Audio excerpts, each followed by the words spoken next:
Talmud, versão brasileira Gramofone.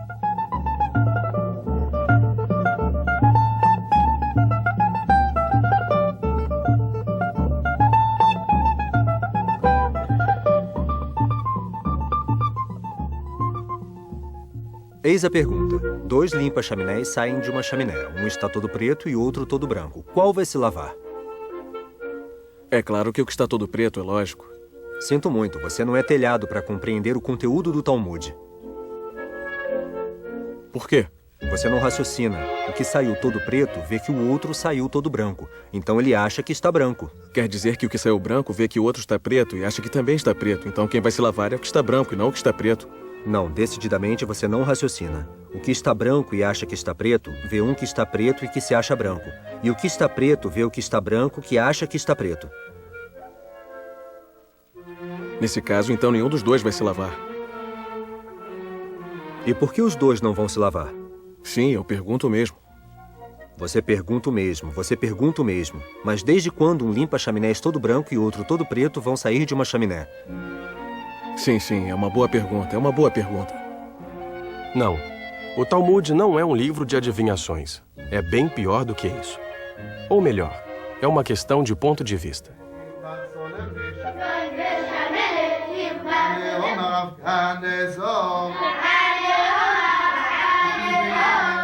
Uma questão de ponto de vista, como a dos judeus ortodoxos que fizeram do Talmud seu pão cotidiano. As crianças se familiarizam com esse texto que tem como finalidade revelar o sentido real da Bíblia, interrogando o mais ínfimo de seus paradoxos. Adão, que não tinha mãe, tem umbigo? Os peixes se salvaram do dilúvio? Por que os anjos de Jacó precisam de uma escada? Se Deus pôde criar o mundo em 6 dias, por que não poderia em um só dia? Ou mesmo em 1 hora, ou melhor, em 1 instante. Em suma, um outro tipo de adivinhação, porque, sob o pretexto de compreender a Bíblia, o Talmud se ocupa de questioná-la de todas as maneiras possíveis. A palavra Talmud é a abreviação da expressão Talmud Torá. Estudo da Torá, simplesmente. A Torá é a apelação hebraica do Pentateuco, os 5 primeiros livros da Bíblia.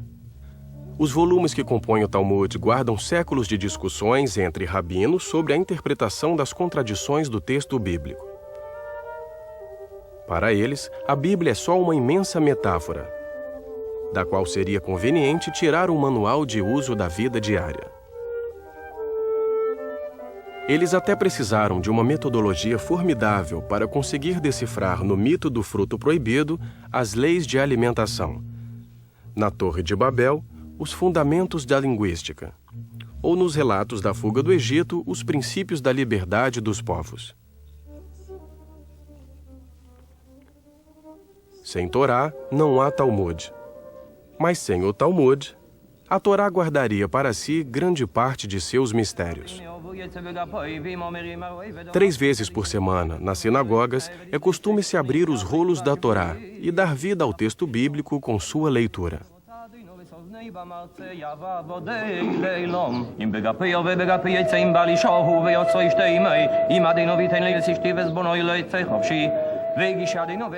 Mas dar vida ao texto é também descobrir as possíveis interpretações.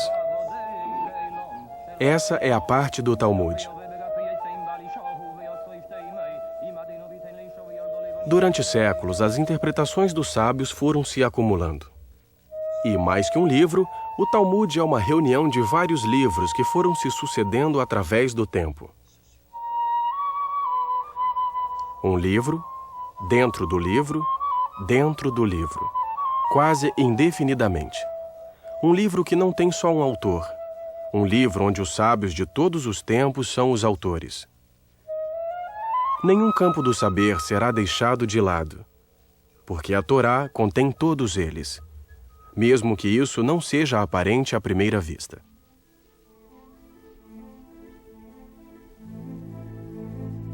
O Talmud diz: meu ensinamento é como o mar. É preciso mergulhar nele para aprender a nadar. Assim é a Torá. Só aquele que mergulha, correndo o risco de se afogar, poderá aprender o que ela é. Um oceano de luz.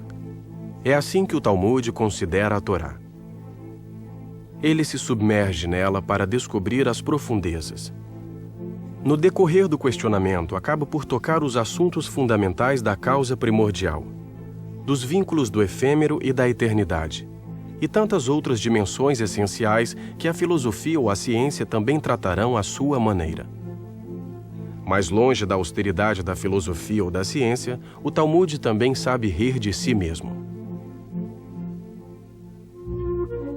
Retomando. O que está branco vê o que está preto, que vê o branco que se crê preto. E o que está preto vê o que está branco, que vê um preto que se crê branco. Não é assim tão simples. Não é simples. O que está branco vê que sua mão está branca, e o que está preto vê que sua mão está preta. Quer dizer que aquele que vê que está com a mão limpa não vai se lavar, e o que vê que está com a mão suja vai se lavar? Fácil demais. Você pode estar limpo, mas ainda assim vai ter vontade de se lavar. E pode estar sujo e não ter vontade de se lavar. Você, por exemplo. Estamos no ano 70 da era cristã. Tito mandou arrasar o Templo de Jerusalém e as tropas romanas ocupam a cidade sagrada. A maioria dos sábios se refugia no norte, na Galileia, em Tiberíades. Reagindo à invasão romana que desejava acabar com o judaísmo, um grupo de sábios vai empreender um dos mais impressionantes desenvolvimentos da cultura judaica, ao decidir elaborar o Talmud.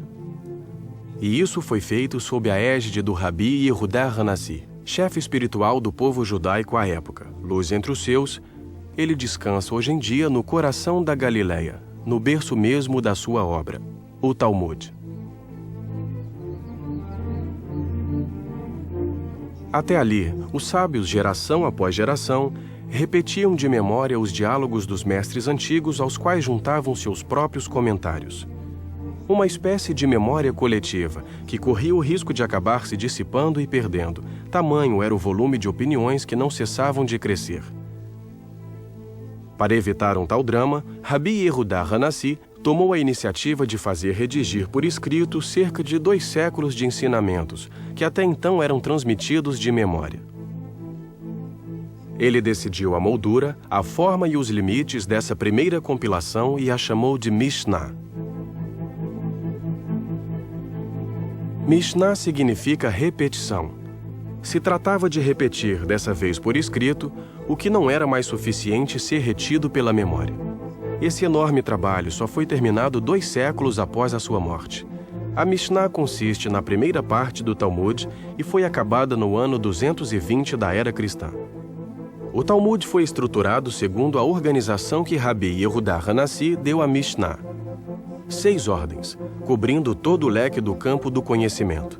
6 ordens divididas em 63 tratados divididos em 523 capítulos, que fazem do texto bíblico um verdadeiro tratado de vida. Deus fez o mundo em 6 dias. Rabi Yehudá o organizou em 6 ordens. 6 ordens como as 6 direções do mundo. 6 ordens como os 6 dias da criação. 6 ordens que condensam tudo aquilo de que o espírito do homem pode valer-se. Em 6 ordens, o Talmud pretende englobar todo o saber possível, como 6 direções definindo os limites do universo. 6 ordens manuscritas que se tornam a referência das leis e dos costumes do mundo judaico. 6 ordens que propõem nada menos que um manual de uso do mundo. Zeraim, a ordem das sementes, onde são debatidas as leis da germinação e, portanto, os princípios da vitalidade sob todas as formas. Moed, a ordem das festas, onde são debatidas as leis do tempo, do calendário e das cerimônias festivas. Nashim, a ordem das mulheres, onde se evocam as leis do direito matrimonial e do direito civil em geral. Nezikim, a ordem de danos. Aqui são debatidas as legislações penais, civis e criminais e as leis da idolatria. Kodashim, a ordem das santidades. Aborda as leis do Templo de Jerusalém, suas medidas, arquitetura, organização e serviço. Teorot, a ordem das purezas, onde são debatidas todas as leis da pureza ritual. Mas a elaboração do Talmud não se interrompe. os sábios continuam perpetuamente a questionar o texto. A Mishnah vai aumentando progressivamente com novos questionamentos que se acumulam no decorrer dos séculos, aos que se dá o nome de Gemará. Gemará significa complemento. No decorrer do tempo, esse complemento terá um lugar bastante preponderante, a ponto de representar mais de 90% da totalidade do Talmud. Assim, do século III ao VII, o Talmud, seguindo as 6 ordens iniciadas por Rabi Yehudá Hanassi, vai ter sua forma completa. A Mishnah, em hebraico, seguida pela Gemará, em aramaico, a língua falada por todos os talmudistas da época.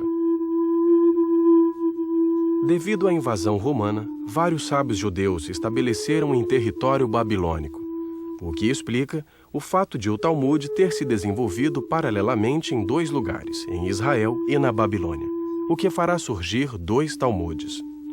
O desenvolvido na terra de Israel será chamado de Talmud Yerushalmi, Talmud de Jerusalém. O desenvolvido na Babilônia, de Talmud Babli. A diferença essencial está no método. O de Jerusalém privilegia as conclusões dos sábios. O da Babilônia privilegia o questionamento. E é precisamente o questionamento que escolheram as escolas talmúdicas futuras, que estudam ainda hoje o Talmud da Babilônia. Portanto, depois de milênios, onde quer que se encontrem, os meninos judeus crescem com essa arte do questionamento. O Talmud é, por excelência, o livro das perguntas. Quem tem alguma pergunta? Inquiriu um dia o rabino. Eu tenho muitas respostas. Ele se referia ao seu Talmud. Mas o Talmud não se contenta de responder às perguntas. Ele forja o espírito para a dialética, que às vezes pode dar reviravoltas inesperadas. Mas o que está branco talvez tenha outra chaminé para limpar, principalmente se não for no final do dia. Então por que ele iria se lavar? Isso não impede, podemos ter vontade de nos lavar mesmo se não vemos que estamos sujos de fato, se nos sentimos sujos. Sim, podemos nos sentir sempre sujos. Não, você está falando de um limpa-chaminés neurótico, obcecado por limpeza. Enfim, segundo o Talmud da Babilônia, já que o de Jerusalém não se preocupa com tantos rodeios, você sabe bem. Mas então talvez o que está branco venha de Jerusalém e o que está preto venha da Babilônia, não é? O que você acha?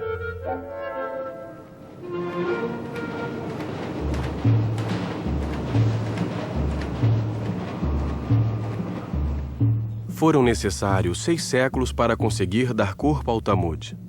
6 séculos para conseguir condensar o que será o conjunto mais singular jamais reunido de diálogos infindos sobre todos os assuntos do mundo. Até hoje, uma página do Talmud está constituída no seu centro do conjunto formado pela Mishnah e pela Gemará. Diversos comentários o cercam, comentários posteriores que se tornaram indispensáveis à sua compreensão. Hoje, os estudantes das Yeshivá, escolas talmúdicas, perpetuam o diálogo entre os rabinos dos primeiros séculos e seus sucessores.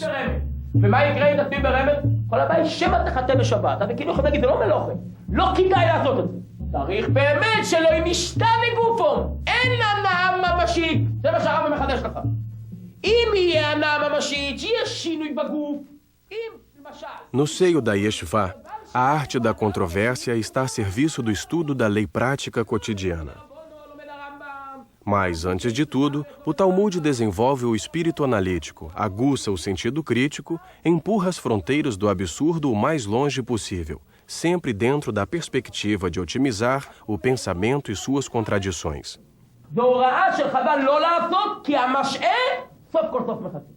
Assim, os alunos descobrem por quais proezas intelectuais o Talmud deduz dos relatos bíblicos e dos seus paradoxos aparentes ou anacronismos sua incidência na vida prática cotidiana. O texto bíblico também é percebido como uma metáfora, porque a língua hebraica é uma língua de múltiplas acepções. Uma só palavra pode ter vários sentidos, portanto, vários níveis de interpretação. O que importa é que Adão e Eva têm um umbigo? Adão, em hebraico, significa eu sou o sangue, e Eva, eu sou o vivente. Além do reencontro de um homem e de uma mulher, trata-se do reencontro da carne e da vitalidade. Como a vitalidade penetra o corpo pelo sangue. Tudo que eu como torna-se sangue, diz o Talmud. E, curiosamente, eis que as leis da alimentação são tributárias da história de Adão e Eva. A primeira coisa que eles fizeram depois de criados foi começar a comer como fazem os recém-nascidos assim que saem do ventre materno. Comer implica ter cuidado com o que comemos, diz o Talmud. Assim, do simples relato de Adão e Eva e de um fruto desconhecido, descobrem-se as regras alimentícias, que, além da simples dietética, definem um elo entre o homem e o mundo. Então, frente a frente, como duelistas, os aprendizes talmudistas confrontam suas opiniões, aguçam sua arte do diálogo, perpetuando a tradição do questionamento que não deixa de estar acompanhado de um certo sentido do jogo. Mas espere. Desde quando um sai preto e o outro branco? É uma armadilha. Os dois devem sair pretos. Não, basta o primeiro sair pela chaminé, recolhendo toda a fuligem, que a passagem fica limpa. Quer dizer que a passagem fica limpa para o segundo, então o primeiro sai todo preto e o segundo todo branco. Fácil demais. Você acha que o Talmud faz uma pergunta tão sutil para obter uma resposta tão simples? Eu não acho nada, eu tento compreender. Você tenta compreender. Bem, eu recomeço. 2 limpa-chaminés saem de uma chaminé. Um sai preto e o outro sai branco. Qual dos dois vai se lavar?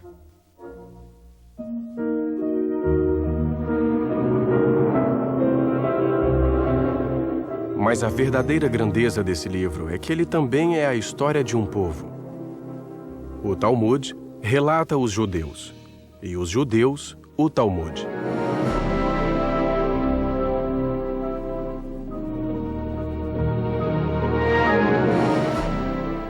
É no decorrer das andanças do povo judaico que se formará o livro e sua história. A história de seu conteúdo se misturará à história de sua invenção, dos seus manuscritos, de sua impressão. A história do Talmud deve ser percebida como a história de um povo. Do Sinai, Moisés recebeu a Torá.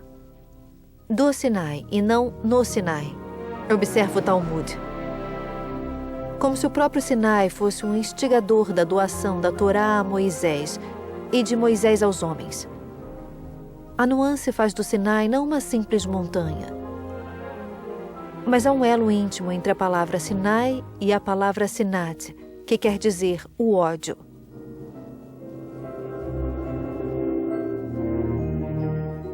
Do ódio, Moisés recebeu a Torá, diz o Talmud. Mas o que isso quer dizer? Eis como seria conveniente interpretar. Do ódio mútuo dos homens se impõe a necessidade da Torá. Torá, o livro da paz.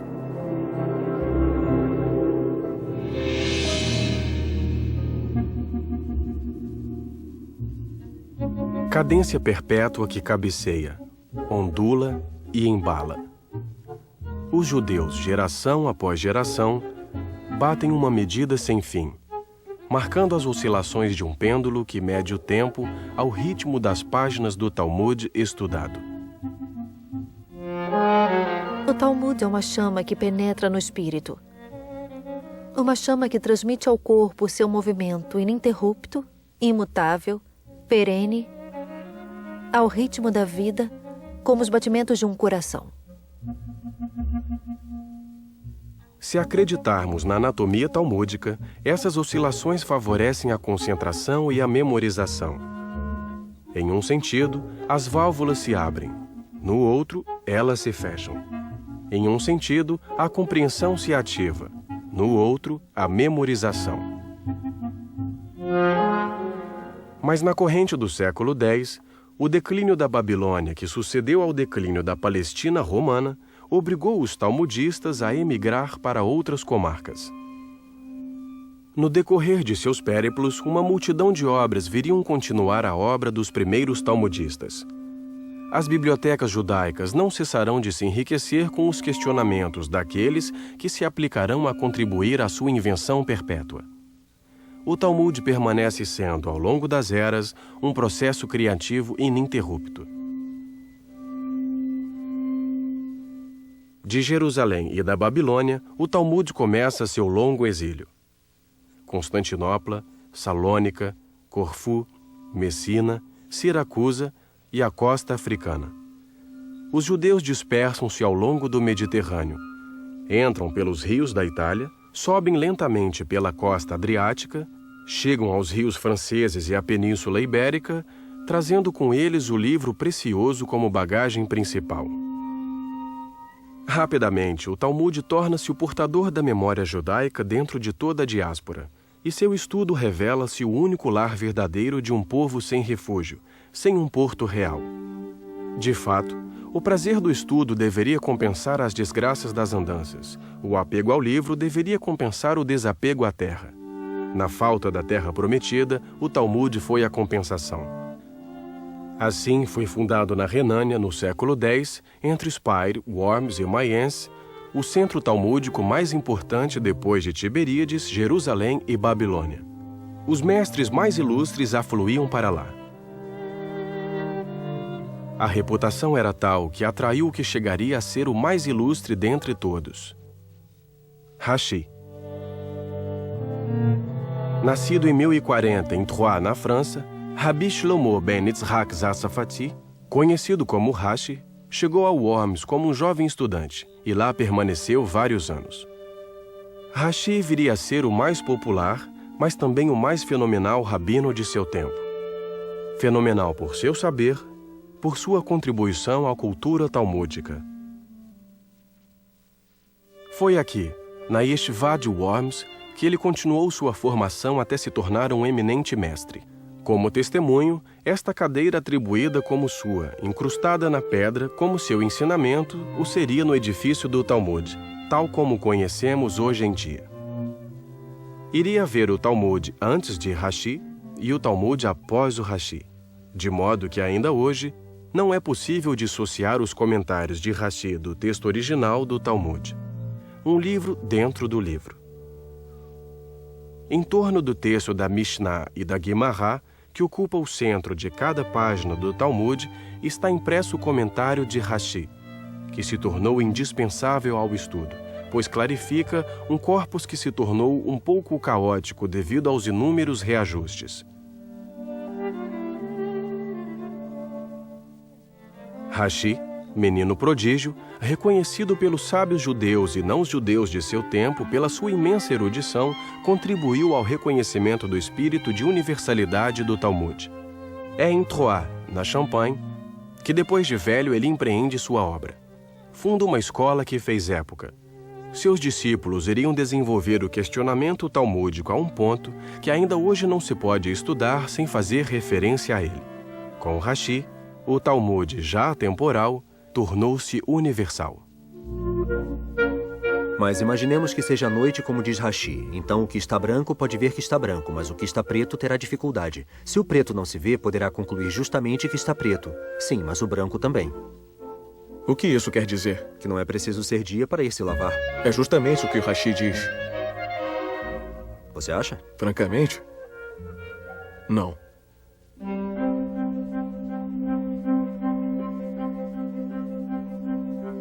Um oceano de luz. Se a Torá reflete a luz divina, o Talmud canaliza essa luz e a domestica.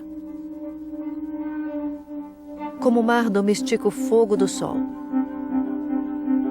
Submergir-se no Talmud é domesticar, portanto, o fogo divino.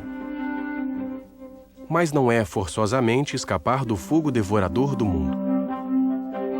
Durante o ano de 1240, Nicolas Dunan, um judeu francês que se converteu tornando-se dominicano, denunciou ao Papa Gregório IX os erros e as falsificações que ele atribuía ao Talmud. Na sua opinião, este continha blasfêmias contra Cristo, a Virgem Maria, os anjos e os santos da Igreja. Gregório IX, que já nessa época tinha fixado as regras da Inquisição Pontífice, achou que era seu dever perseguir os hereges. O Vaticano pediu expressamente ao rei Luís IX, conhecido como São Luís, que pusesse fim à perfídia dos judeus, suprimindo todos os exemplares do Talmud. São Luís ordenou que todos os manuscritos judeus fossem jogados na fogueira. A queima do Talmud teve lugar em Paris, no ano 1244. Foi seguido de muitas outras nos anos seguintes, em aplicação à legislação real. Em 15 de maio de 1248, ele foi solenemente condenado como obra do diabo, blasfematória. A repressão foi tão violenta que pôs fim ao talmudismo francês.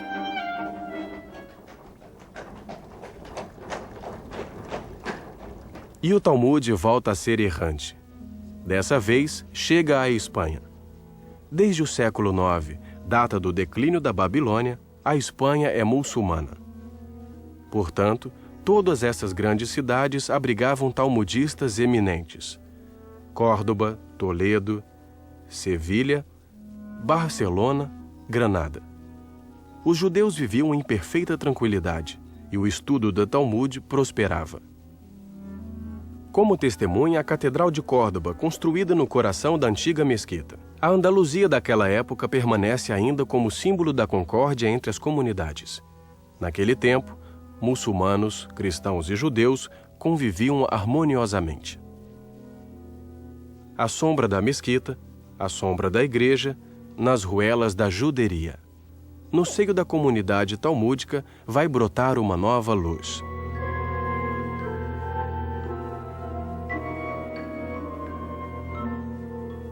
Moisés Maimônides se eleva como uma estrela no firmamento da época de ouro andaluza. Nascido em Córdoba em 1135, ele chegará a ser a maior figura intelectual do judaísmo medieval espanhol. Suas obras, entre as quais está o Guia dos Perplexos, adquiriram bastante importância aos olhos de todos, judeus, muçulmanos e cristãos. Seu Código da Lei, o Mishneh Torá, teve um grande papel nos escritos dos filósofos de todas as opiniões e de eruditos religiosos de todas as obediências, e isso durante gerações. Aquele que ler meu livro conhecerá toda a Torá e todos os seus comentários, dizia Maimônides de seu Mishneh Torá. Rashi na França e Maimônides na Espanha. Os dois eram animados pelo mesmo interesse pela universalidade. Os dois desejavam que o Talmud saísse da sinagoga para que fosse disponível a um maior número de pessoas.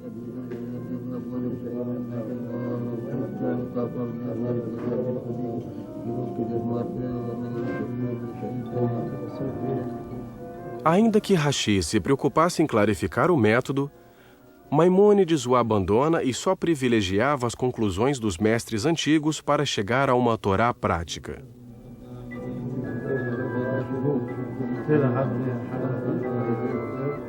Meu propósito é ser tão conciso quanto completo, diz Maimônides, para que o leitor possa ter uma orientação direta sobre tudo aquilo que foi constituído e confirmado pelo Talmud, sem ter que passar por todas as discussões dos sábios que poderiam atrapalhar o raciocínio.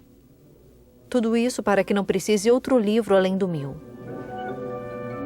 Astrônomo, matemático, botânico, médico de Saladino, Maimônides passou a vida aconselhando tanto os grandes de seu tempo como os mais humildes. Com sua genialidade, ele revelou aos olhos do mundo até que ponto a ciência talmúdica poderia ser universal. Ele está enterrado em Tiberíades, o mesmo lugar do nascimento do Talmud. Maimônides reencontra, assim, seus ancestrais ilustres.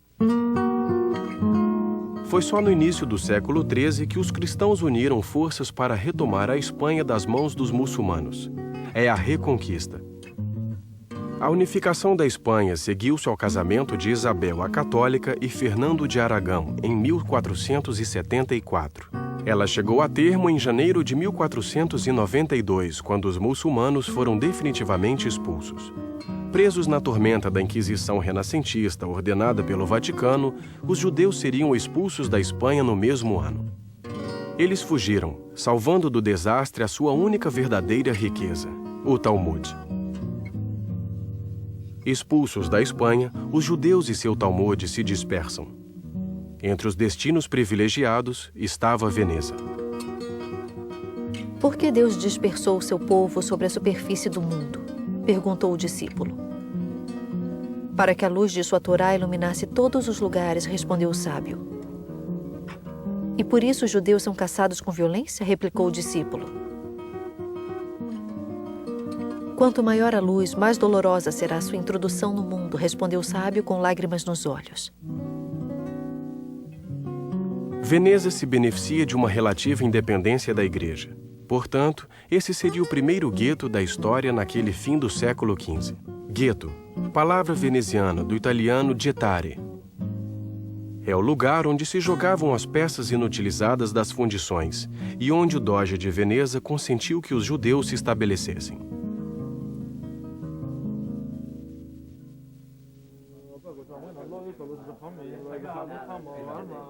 Veneza tornou-se um verdadeiro canteiro de talmudistas.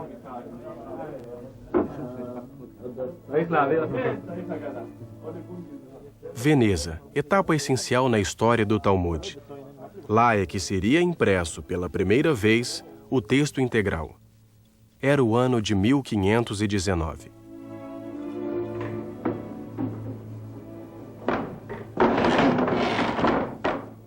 O Vaticano, que tinha proscrito o Talmud em toda a Itália sob pena dos rigores da Inquisição, não pôde impedir que o Doge autorizasse a impressão dos livros judeus em seu território. É na gráfica do impressor cristão Daniel Bomberg que, página a página, foi levado a cabo um dos empreendimentos mais colossais da história da tipografia. Cerca de 10.000 páginas, examinadas à lupa por equipes de talmudistas eminentes, conscientes de estar realizando uma obra única, tão importante quanto inesperada. De 1519 a 1523, foram necessários 5 anos de trabalho para que o Talmud passasse de manuscrito a livro. Bomberg não se importou com as despesas, preocupado com que sua edição do Talmud atingisse a perfeição. Sua obra deveria fazer época, já que ela seria a única referência durante quase 4 séculos.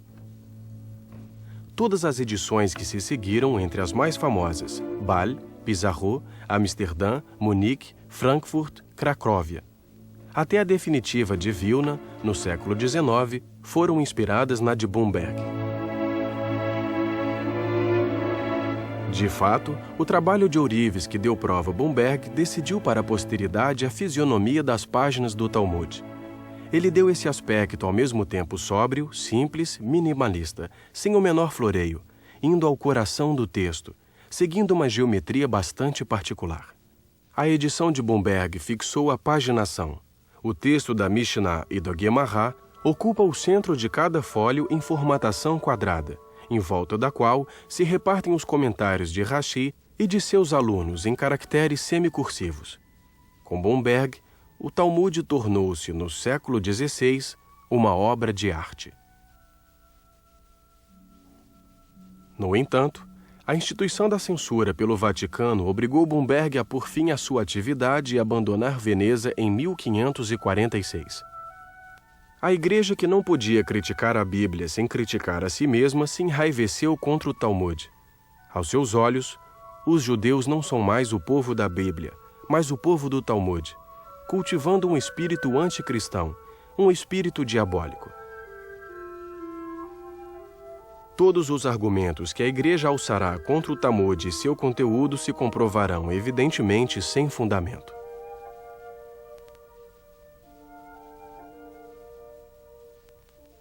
Nessa segunda metade do século XVI, a Igreja, comprometida na Contra-Reforma e contra o espírito da liberalidade da Renascença, exige uma prática estrita da fé e desenvolve uma intransigência para com a comunidade judaica acusada de anticristianismo. Vários mosteiros possuem ainda exemplares dos livros confiscados à época.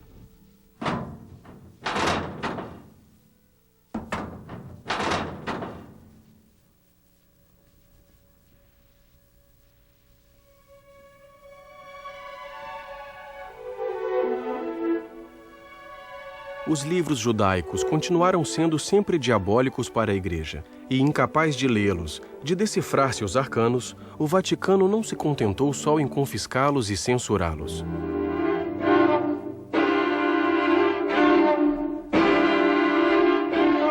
Em 1553, o Vaticano emite novamente a ordem de jogar os livros judaicos na fogueira. Todos os lares judeus de Roma foram registrados, e no Campo de Fiore teve lugar um auto de fé. Era o dia 9 de setembro de 1553, Rosh Hashanah, o Ano Novo Judaico. Algumas semanas mais tarde, em Veneza, em um dia de Shabá, no dia 21 de outubro, na Praça de São Marco, segundo as palavras do núncio papal, uma boa fogueira pôs fim à blasfêmia. Mais de 1 milhar de Talmudes foram queimados. A história do Talmud é também a história da dificuldade de um texto por existir. 50 anos mais tarde, o Talmud iria novamente surgir das cinzas. E sua história junta-se à dos judeus que não cessaram de sobreviver a todas as tentativas de assimilação, de conversão ou de destruição a que foram submetidos.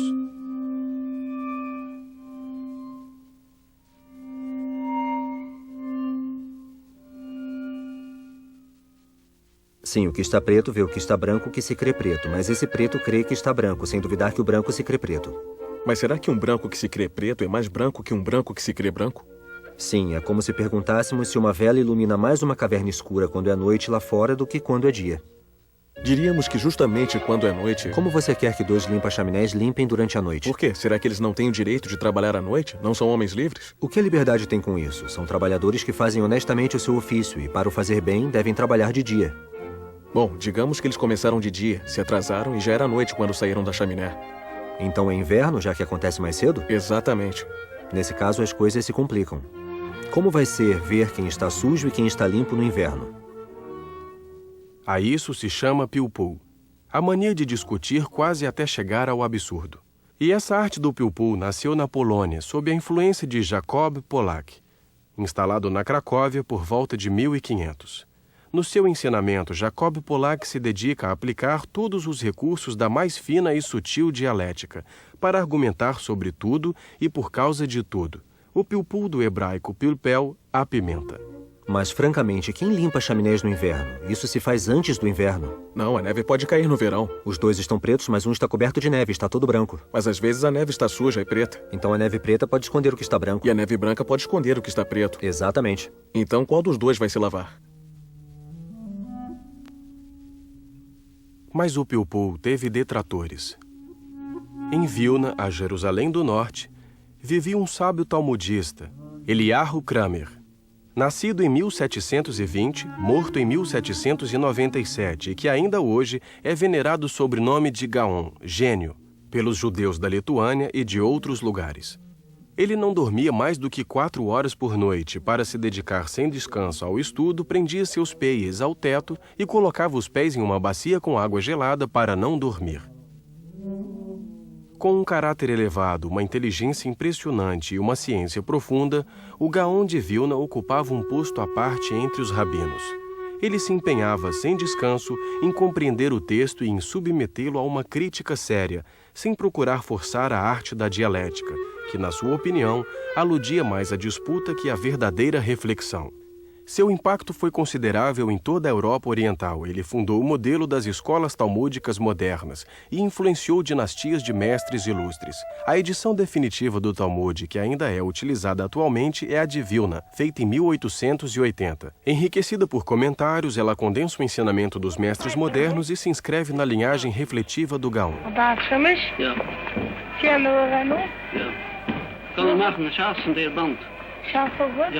För 50 kronor band.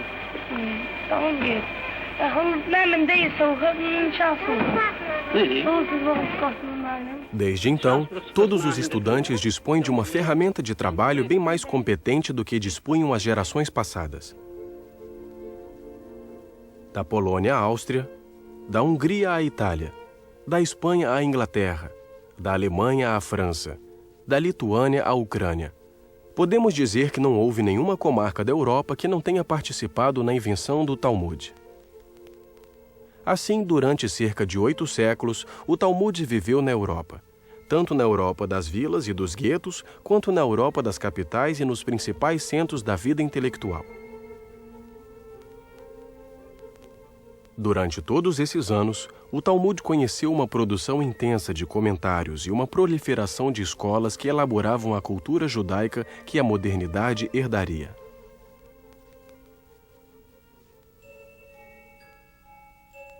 A modernidade é a América. Forçosamente. O Talmud deixa a velha Europa por uma terra aparentemente cheia de promessas. Logo depois da Primeira Guerra Mundial e durante os anos 1920 e 1930, várias famílias desembarcaram no Novo Mundo. O Talmud aporta em terra estrangeira.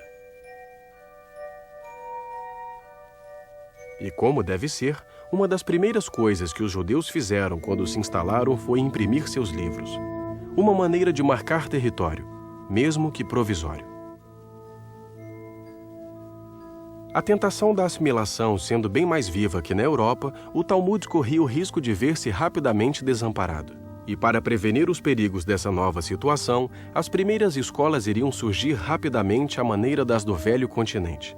O Talmud cria raiz no seio de uma modernidade ainda desconcertante no amanhecer do século XX. O Talmud deveria se adaptar à modernidade ou a modernidade é que deveria se adaptar ao Talmud? Para responder a essa questão, basta mergulhar no diálogo dos sábios e pensar o quanto suas palavras sempre anteciparam os acontecimentos da história.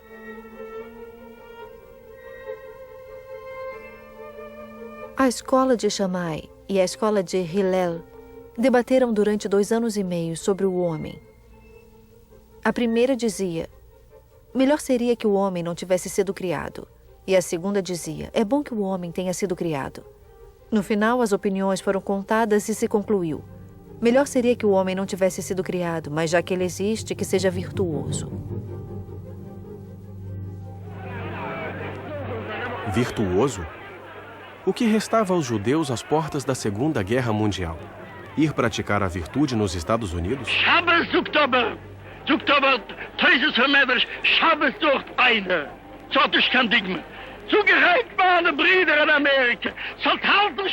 Mas alguns duvidam que a América seja um centro de virtude. Condenados a uma forma de clandestinidade, fechados em seus guetos onde viviam isolados, tendo o Talmud como único refúgio, o tipo de judeus na Europa Central no século XX pode dar argumento à opinião segundo a qual melhor seria que o homem não tivesse sido criado.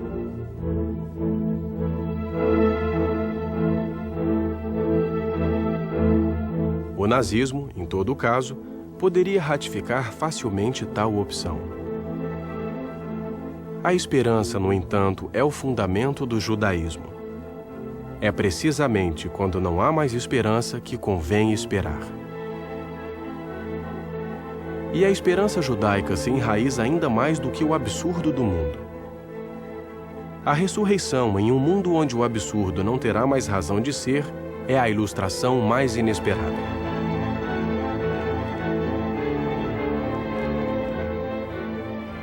O Talmud conta a história de um imperador romano que enviou os judeus à morte. Ele interpelou um dos sábios antes de enviá-lo ao seu verdugo e disse: Eu não compreendo como vocês, judeus, podem crer na ressurreição dos mortos. A filha mais jovem do sábio respondeu em seu lugar. Ela disse ao romano: Você não existia e agora você existe. Isso não lhe admira, mas eu fico maravilhada a cada momento. Hoje você existe e se admira que algum dia possa existir novamente? Bom, isso não me surpreende. Talmud evoca a ressurreição dos mortos de forma figurada, mas ele mesmo é uma ilustração concreta. De fato, quantas vezes ele próprio não retornou das chamas? Novamente, apesar da amplitude do desastre, o povo sobreviveu.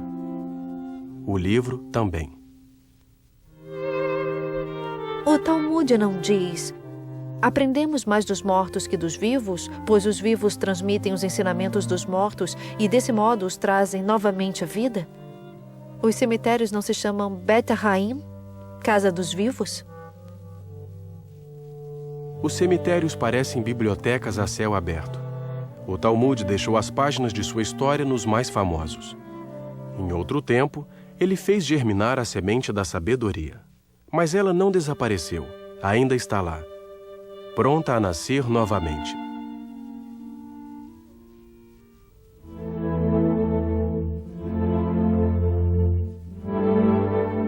Depois da guerra, os estudos talmúdicos iriam redobrar, principalmente nos Estados Unidos, graças à iniciativa de Daf Yomi.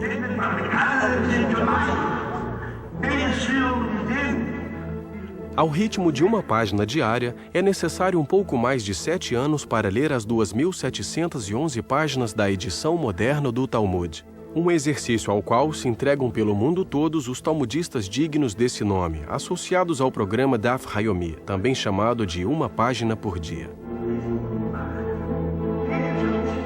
O princípio do estudo de uma página diária do Talmud foi iniciado por Rabi Meir Shapiro, no dia 11 de setembro de 1923, em Lublin, na Polônia. O Talmud seria essa terra espiritual onde os judeus poderiam, ao mesmo instante, por todo o mundo, estar reunidos por um estudo comum. Em 2005, o Madison Square Garden, de Nova York, reuniu mais de 46 mil pessoas, conectadas por satélite a outras comunidades do mundo, para festejar o 11º encerramento do estudo do Talmud, 11 ciclos de 7 anos e meio. Um novo gênero de talmudistas está prestes a aparecer, retomando o caminho de seus pais. Como no alto dos arranha-céus de Manhattan, onde homens de negócios, advogados, banqueiros, decidem entregar-se ao estudo diário do Talmud antes de voltar ao trabalho. Uma maneira de regenerar-se. Já que a reflexão talmúdica tem meios de responder aos problemas levantados pela modernidade. Não se diz que Deus fez o mundo em 6 dias e que descansou no 7º dia? Hoje, a humanidade inteira trabalha durante 6 dias e descansa no 7º. Isso não é um sinal da modernidade da Torá, indaga o Talmud?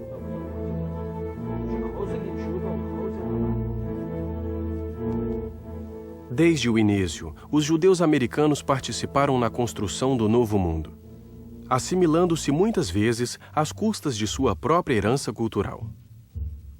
Mas, no entanto, eles sempre mantiveram uma ligação com a terra ancestral, voltando com regularidade a pisar o solo da velha Europa. Mais do que nostalgia, tratava-se de uma verdadeira necessidade de se regenerar com aqueles que souberam preservar o Talmud da assimilação. É certo que a assimilação já havia ganhado a Europa, excetuando a Yeshivá, sucumbindo aos enfeites da filosofia, da literatura, da arte e da ciência. Muitos filhos e netos de talmudistas iriam abrir novos caminhos em muitos domínios: matemática, lógica, física e mesmo psicanálise. Em sua correspondência com Karl Avraham, Sigmund Freud evoca o atavismo talmúdico que teria empurrado alguns de seus colegas para o caminho da psicanálise. Qual é a diferença entre um talmudista e um psicanalista? Uma geração, segundo se dizia. Hoje podemos inverter a pergunta. Qual é a diferença entre um psicanalista e um talmudista? Uma outra geração. No entanto, uma geração a qual arrancamos violentamente o Talmud das mãos para o jogar na fogueira. Porém, quando começamos a queimar os livros, acabamos por queimar os homens. Os homens colocados em trens que foram suas tumbas.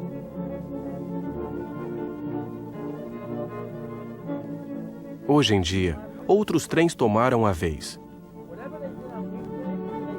Este, como tantos outros, onde todas as manhãs, entre Long Island e Manhattan, um dos vagões se transforma em escola talmúdica, levando para o trabalho muitos deles, descendentes dos sobreviventes.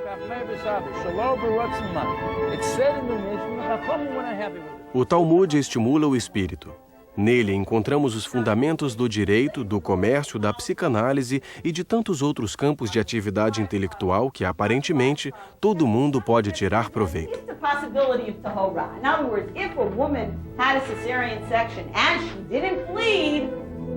she would be tahora. If she was walking around, then we wouldn't consider, right? We wouldn't consider that a problem. De onde sabemos que a mulher é a inspiração do homem? Disse que Deus falou a Abraão: escute a voz da tua mulher Sara. Disse os sábios deduziram que, se a mulher estuda, ela pode ir bem mais longe do que o homem. Será que é por isso que ele a dispensou dos estudos? A modernidade, pelo menos, ganhou em estudantes. As mulheres até aqui mantidas a uma certa discrição, por não dizer a uma quase distância do Talmud, hoje em dia se aplicam cada dia mais. Suas antepassadas se contentaram com o ouvir. Todos os judeus têm algum talmudista como antepassado. Freud evoca o Talmud de seus pais. Marx era descendente de uma linhagem de mais de 14 gerações de talmudistas. Einstein parodia o Talmud sem saber, ao descobrir as leis da relatividade. Kafka se arrependia de não ter estudado. Inúmeros fundadores do pensamento moderno, de uma forma ou de outra, estão em dívida com o Talmud. Mesmo que a tradição talmúdica tenha sido muitas vezes abandonada, renegada ou banida, a máquina do Talmud nunca parou. Em Nova York, as edições ArtScroll traduzem sem descanso. Rabbi Sherman é um de seus artesãos que, pelo seu trabalho de tradução, participa na continuidade da invenção do Talmud. Hoje, o Talmud existe em inglês, russo, francês e espanhol. Como se a última fase dessa invenção fosse precisamente ser legível em todas as línguas, acessível a um número maior. Foi a essa tarefa que se impôs Adin Steinsaltz, que dirige o Instituto de Textos Talmúdicos de Jerusalém. Ele é o autor de uma nova tradução detalhada, que se esforça por explicar em que o Talmud é sempre atual. Distribuir a luz ao maior número. Para isso, o Talmud encontra as vozes novas que nem Rabi Yehudá Hanassi, nem Rashi, nem mesmo Maimônides jamais desconfiaram. C'est-à-dire, comme ce or, qui est le matin, Yizrach Shemesh, c'est-à-dire le soleil brillera pour les tzadikim dans le monde futur. C'est-à-dire que les tzadikim sortiront de l'obscurité au monde futur, comme le or qui est le matin. A internet, à sua maneira, repete o gesto de Hanukkah. Hanukkah, o Festival das Luzes. Uma vez ao ano, acendem-se luzes do lado de fora da casa como símbolo da partilha da esperança em um mundo melhor. Um mundo melhor através do conhecimento. Conhecimento esse que deve sair da clandestinidade. Tal como a chama de Hanukkah, a luz do Talmud não se apagou no decorrer de sua história de iluminar a escuridão.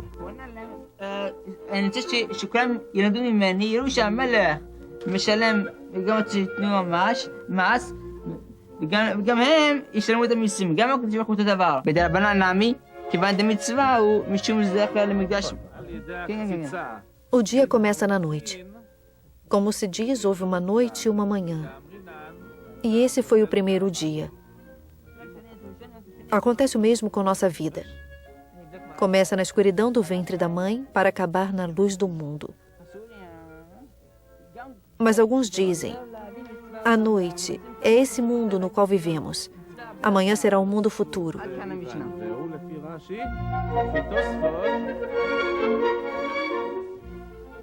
Assim, este mundo escuro nos torna cegos à procura do mínimo resplendor de sabedoria. Uma simples luzinha que cintila nas trevas.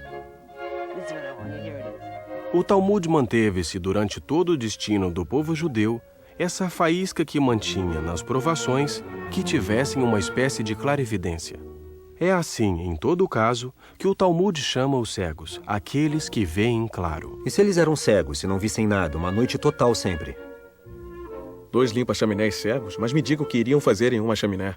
Se a pergunta fosse 2 cegos, um preto e um branco, qual dos 2 vai se lavar? Mas nesse caso, o Talmud falaria de cegos e não de limpa-chaminés. Sim, mas é fácil demais responder que o que está sujo é o que vai se lavar, que a intenção é de nos fazer entender que eles são cegos. Como eles podem limpar uma chaminé se não veem nada? Você nunca viu um cego tocar piano?